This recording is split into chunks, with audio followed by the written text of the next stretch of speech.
if you have a vacant place at a very strategic location, you can earn great rentals on that place. Same way, a country with a great strategic location and a vacant land earns great rental for providing military bases to superpowers. A country which has military bases of all the superpowers: Japan, Italy, France, Saudi Arabia, US, and China.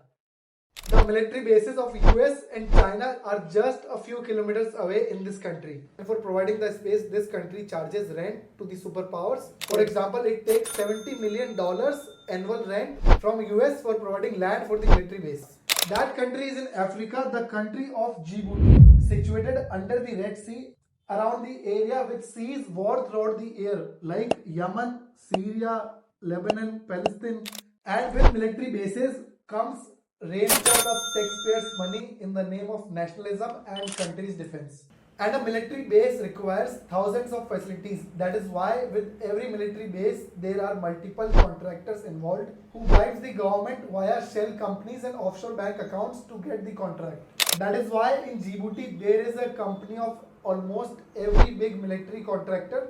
For example, companies like KBR, which is a subsidiary of Halliburton, is a big military contractor and has a presence in Djibouti. And along with those companies, there are a lot of lobbying firms like Gallagher Group, Foley Hoag LLP, and BKSH and Associates. These are basically law firms which help in lobbying the government for the military contracts to the private companies.